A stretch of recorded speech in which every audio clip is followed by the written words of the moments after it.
दोस्तों, अब त्रिया चरित्र की कहानी यहीं से शुरू हो रही है। दोस्तों, यह कहानी है एक बनिहारी औरत की। दोस्तों, एक राजा का बेटा अपने गुरुकुल जा रहा था। उसे गुरुकुल जाते कई दिनों से एक स्त्री उसे देखती थी। एक दिन राजा का बेटा जा रहा था, तभी उसे रास्ते में एक स्त्री मिली। वह स्त्री कई दिनों से राजा के बेटे को आते जाते देखती थी। स्त्री ने पूछा, हे राजन, तुम कहाँ जाते हो? राजा का बेटा बोला, हम गुरु आश्रम जा रहे हैं विद्या ग्रहण करने। तभी वह स्त्री बोली, तुम त्रिया चरित्र पढ़े हो? राजा का बेटा बोला, यह क्या होता है? तभी वह स्त्री बोली, जाओ, तुम अपने गुरु से पूछना कि गुरुजी, त्रिया चरित्र क्या होता है, हमें बताइए। गुरुजी कहते हैं, ये बात तुमसे कौन बताया?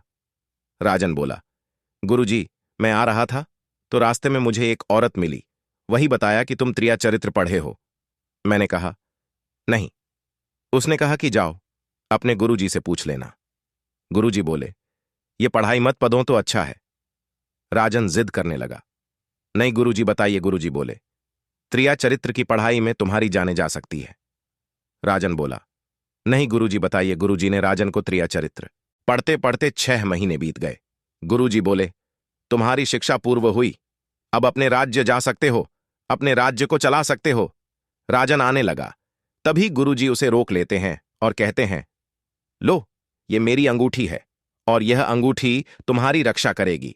अंगूठी की खास बात यह थी कि अंगूठी पर हाथ रख देने पर तुम्हें कोई नहीं पहचान पाएगा और तुम सबको पहचान लोगे। अब जाओ, तुम अपने महल और रात को 12 बजे पूरब दिशा की ओर जाना और जाते समय अंगूठी पर हाथ रखा देना। राजन जब पूरब दिशा की ओर जाता है तो देखता है कि वही स्त्री जो उसे पहले मिली थी, वही जो स्त्री थाली में भोजन लेकर जा रही थी। राजन सोचने लगा कि ये स्त्री आधी रात को थाली में भोजन लेकर कहां जा रही होगी। राजन उसके पीछे पीछे जाता है तो देखता है कि उस जंगल में एक अघोरी की कुटिया है। स्त्री भोजन लेकर गई, अघोरी को दे दिया, बल्कि वह अघोरी नहीं, एक जादूगर था। जादूगर ने भोजन किया और स्त्री से बोला कि आज तुम्हें आने में देर क्यों हुई? स्त्री बोली, मेरे पति आए हैं, उन्हें सुलाने में देर हो गई, इसीलिए मुझे आज आने में देरी हुई, कल मुझे लेकर चल जाएंगे। तब जादूगर बोला कि मेरे पास क्यों आई हो, चली जाओ उसी के साथ। तब स्त्री बोली कि मैं आपके बिना नहीं रह सकती हूं, मैं आपके बिना नहीं जी सकती हूं। तब जादूगर बोला, तुम्हें एक काम करना होगा। तभी जादूगर अपनी झोला से एक चाकू निकालता है और कहता है कि तुम्हें अपने पति को मारकर उसकी गर्दन काटकर मेरे पास लाओ, तब मैं तुमसे शादी कर लूंगा। तब वह स्त्री बिना कुछ सोचे समझे चाकू ले लेती है और घर आती है तो देखती है कि उसका पति सोया होता है।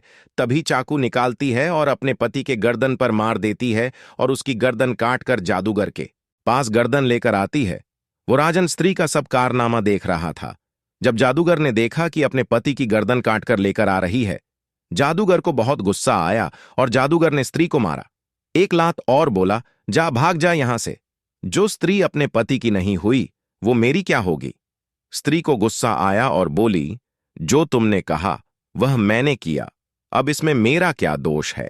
स्त्री अपने पति की गर्दन को घर लेकर आई और कटी हुई सिर को जोड़कर बैठ गई और जब सवेरा हुआ तो जोर जोर से चिल्लाने लगी, मेरे पति को कोई मार दिया, ताकि गांव वालों को पता चले कि सही में उसके पति को कोई मार दिया। लेकिन ये स्त्री का कारनामा ये राजन सब देख रहा था। वह स्त्री की रोने चिल्लाने की आवाज सुनकर गांव वाले इकट्ठा हो गए। जब उसकी पति का अंतिम दाह संस्कार होने शमशान जा रहा था तो स्त्री भी पीछे पीछे जाती है और कहती है कि जब मेरे पति ही नहीं रहेंगे तो मैं रहकर क्या करूंगी, मैं भी उनके साथ सती हो जाऊंगी। उसकी बात सुनकर राजन हंसने लगता है और कहता है कि त्रिया चरित्र की कौन कथा न जाने, सत प्रेम कथा। लेकिन स्त्री समझ जाती है कि राजन तुम मेरे बारे में कह रहे हो, लेकिन मैं तुम्हें जाते जाते एक बात बताती हूं। राजन कहता है कि बताओ। स्त्री कहती है कि जब भी तुम्हें चटाई पर बैठना पड़े तब भी तुम चटाई को झाड़ कर बैठना। तभी राजन कहता है कि मैं एक राजा हूं और मुझे चटाई पर बैठने की क्या जरूरत है। तभी वह स्त्री कहती है कि भी नौबत चटाई पर बैठने की आई तो चटाई को झाड़ कर बैठना। यह बात कहकर सती हो जाती है। राजन अपने महल आ जाते हैं। अगले दिन राजन जब रात को 12 बजे फिर पूरब दिशा में जाते हैं तो अंगूठी पर हाथ रखा देते हैं देखते हैं कि उनकी 9 पत्नियां थाली में भोजन लेकर उसी जादूगर के पास जा रही हैं। तभी राजन मन ही मन सोचने लगता है कि हमारे और हमारे राज्य में क्या चक्कर है।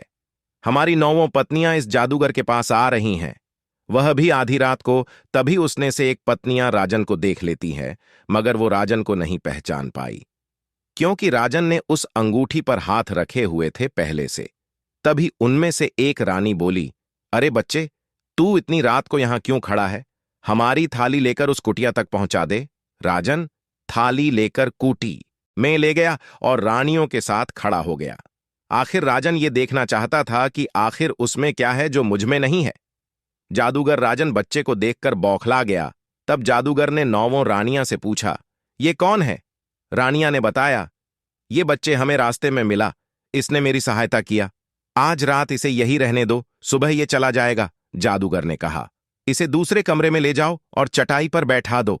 अब राजन मन ही मन सोचने लगते हैं कि उस स्त्री ने कहा था कि जब भी तुम्हें चटाई पर बैठना पड़े तो चटाई को झाड़ कर बैठना। जब राजन चटाई को उठाया तो देखा कि चटाई के नीचे बहुत बड़ा कुआं है और कुएं में बहुत सारा कैदी है। उसमें से एक कैदी राजन को पहचान जाता है और राजन को यहां से भाग जाने को कहता है। राजन घबरा गया और जैसे चटाई नीचे रखा वैसे ही अंगूठी चटाई में फंस गई। राजन को भागते समय 9 रानियां और जादूगर देख लिए। रानियां राजन को पहचान गई। तब रानियां जादूगर से बोली कि ये जो भाग्य हैं ये हमारे पति हैं। अब तो हमारी सारी पोल पट्टी खुल जाएगी। अब जैसे हम महल जाएंगे वैसे हमारे पति हम सबको फांसी की सजा सुना देंगे। जादूगर बोला, घबराओ मत, मैं तुम्हें एक ऐसी चीज दूंगा कि तुम ले जाकर अपने पति पर प्रयोग करना। जादूगर ने अपने झोली में से सुई निकाला और बोला कि इसे अपने पति के सिर धांस देना। जैसे ही अपने पति के सिर में धांस दोगी वैसे ही वह एक सियार बन जाएगा। तुम 9 रानियां मिलकर उसे मार देना। अब 9 रानियां महल आई तो राजन उसे वहीं पर रोक दिया और बोला, तुम सब वहां आधी रात को क्या करने जाती हो?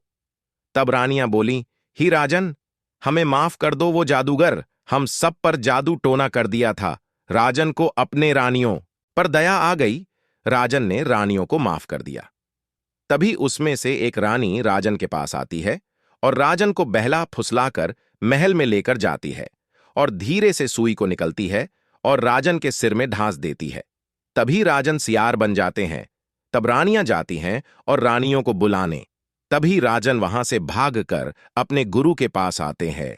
गुरु ने राजन को नहीं पहचान पाते हैं। तब सियार राजन ने गुरु से सारी बात बताते हैं और कहते हैं कि गुरु जी, हमें आपकी बात मान लेनी चाहिए। त्रिया चरित्र की पढ़ाई नहीं पढ़ने चाहिए। गुरु जी, हमें किसी हाल में बचा लीजिए, हमें माफ कीजिए। गुरु जी बोलते हैं, अब तुम्हें बचाना मुश्किल है, क्योंकि जादूगर का दिया हुआ सुई तुम्हारे सिर में है। अब राजन के गुरु राजन को लेते हैं और चल जाते हैं अपने गुरु के पास और जाके अपने गुरु से सारी बात बताते हैं। तब उनके गुरु कहते हैं कि इस जादुई सुई का एक ही तोड़ है, हमें जाना पड़ेगा, आनंद गुफा से पानी लाना पड़ेगा, तभी राजन सही सलामत होगे। दोनों गुरु राजन को कूटी पर छोड़कर चले जाते हैं।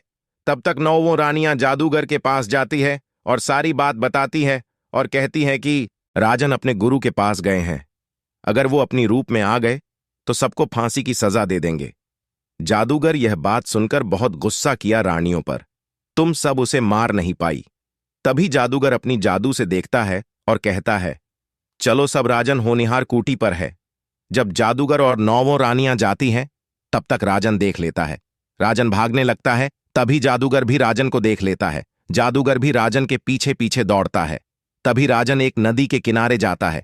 वहां पर बहुत सारा सियार रहते हैं। जादूगर राजन को पहचान नहीं पाता है। तब वह अपनी जादू से देखता है और चारों तरफ से घेर लेता है और उसे 9 रानियां मारने ही वाली होती हैं। तब तक उसी रास्ते से उनके दोनों गुरुजी आ रहे होते हैं। जैसे जादूगर चाकू निकालता है मारने के लिए, वैसे ही राजन के गुरुजी पहचान जाते हैं और गुरुजी राजन के पास आकर अपनी तलवार से जादूगर को मार देते हैं और राजन के ऊपर आनंद गुफा के पानी डाल देते हैं। राजन अपनी असली रूप में हो जाते हैं और 9 रानियों को फांसी की सजा मिली। तो ये रही दोस्तों त्रिया चरित्र की कहानी।